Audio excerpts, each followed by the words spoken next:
Hello, welcome back to Future Ruins, and today we are in Picketwire Canyon, which is located in the Comanche National Grassland, and got a couple of things I want to accomplish on this trip. First off, we're making our way to the largest dinosaur trackway in North America. Right next to the river, it used to be a lake, so here we're going to get to see evidence of Apatosaurus and Allosaurus. About 150 million years ago, they were roaming through this valley and left tracks in the mud that over time sort of solidified and kept a record of their movement here. So you get the unique opportunity to go and walk amongst the dinosaurs along the Purgatoire River. This is also the time of what they call the Great Migration of the Tarantulas. And August, September, and October is when it occurs here. Every year, the males come out, and they're not actually migrating, they're just moving about looking for females to mate with. The male tarantulas, they don't sexually mature until about 8 or 9 years old. So at that point, they're out looking to mate before they expire. If they're lucky enough to find a mate, they do their business and they pretty much die off not much longer after that. In some cases, after they've mated, the female will devour or kill the male. Imagine that. Kind of sad, actually. When I drove in last night, I saw 2 or 3 on the road, but I didn't want to stop the film because it was getting dark and I was trying to get to my campsite. I think maybe it's going to be a little bit later in the day when they start coming out. So I've got all day today and tonight, tomorrow morning, try and get to see as many as I can. A couple of years ago, me and my wife came out here. It was more like early October and we got to see a good bit. In researching this, I've not found out exactly when the peak is for this particular area. Some people suggest it's now, some say it's more mid-October, so kind of hard to tell. These guys that we hopefully come across on this trip are basically not long away from meeting their fate. They're fun to observe. It kind of sounds spooky at first, but once you see them, you get close to them. They move very slowly. They don't really bother you. If you were to get bit by one, their venom is not poisonous to humans. So from what I've read, it's more like a bee sting.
I have seen these creatures with my own eyes. Kuripuri, to the Indians, creatures of the supernatural. And well they might be, for we know them as gigantic creatures of the long-dead Jurassic period. In other words, live dinosaurs.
So the Dinosaur Track hike is about 10 miles round trip, but I actually know a shortcut to shorten it to about 6 miles round trip, which I definitely wanted to do today because it's pretty hot for this time of the year. I'm supposed to get like lower 90s in the heat of the day today. I started the hike around 8 o'clock and made it to the tracks about 10:30. It's about 11:30 now, almost noon, and it is definitely starting to feel hot. So I'm going to make my way back to the truck, and I don't want to be out in this for too long. So the trackway was kind of a mess. It's not as impressive as it usually is. I think with all the moisture that we had this year, everything is just so grown over, and a lot of the branches from that dam there has just gotten spread over everything. So it's just kind of messy. All right, it's about 1 o'clock. Almost out of here. Got to go back up and over. Not looking forward to this last part. It's very, very brushy through here. This is kind of the shortcut trail. It's not actually marked. I just found out about it on All Trails. There was a guy that posted about this place and had a map.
So that's it for today. Sunset was not the most glorious I've ever seen in here, but not that bad either. It's going to be a completely clear night. The moon is just going to be illuminating, so not really going to see crazy stars. Did get to see 3 little furry buddies on the road today, which I'm very happy about. I was starting to feel like there was no hope and that we weren't going to see any. And sure enough, I guess around this time of the day is probably when you got the best chance of seeing them. So nothing really around here. There's a couple other hot spots that are worth checking out to see there's a little bit better little buddy activity. I like to call them little buddies because they're cute and cuddly and don't pose a threat to you at all. I think I'm going to call it a night. Absolutely stifling day. Been sweating all day. I'm just chafed up as hell from the hike this morning, and I think I'm just going to go sit and chill and listen to some music and have a couple of these.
It is 9 o'clock. I got up pretty early this morning, packed up camp to get on the road. It's going to be another scorcher today. I came and drove out a little further into the grasslands, as you can see here, and it is a very desolate place. I like this place a lot better in the wintertime. A tarantula viewing. So far, I've had a lot of luck on the road up this way. Much better than yesterday. And today so far, quite a few crawling out on the road. And so I'm gonna make my way further through the area and kind of just take my time and enjoy it, see what I see along the way. So from what I've read about the tarantulas, I still am not really sure exactly what the peak of the season is. I guess you just got to come out here and just see what you get. The age of these fellows that are out today, 8-9 years ago, maybe wasn't as plentiful as far as producing new offspring. So that's my guess. I don't know. Just glad that we've actually gotten to see a few.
Stopped off at this little overlook of the Santa Fe Trail. There's a little spur trail here. You can walk around it.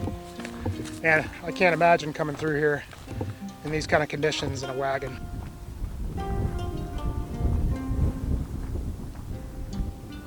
Can you imagine coming through here with a stagecoach going like what, 5 to 10 miles an hour? And you just look out and be like, when does it ever end?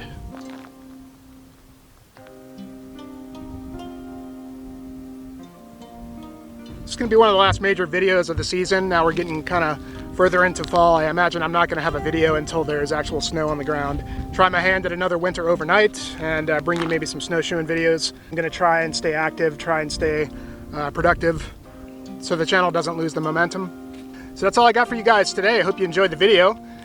So if you dig these type of videos, please like, shoot me a comment, and especially subscribe to the channel. Helps me in gaining inspiration to do more of these videos. See you on the next one. Cheers. Have a great fall.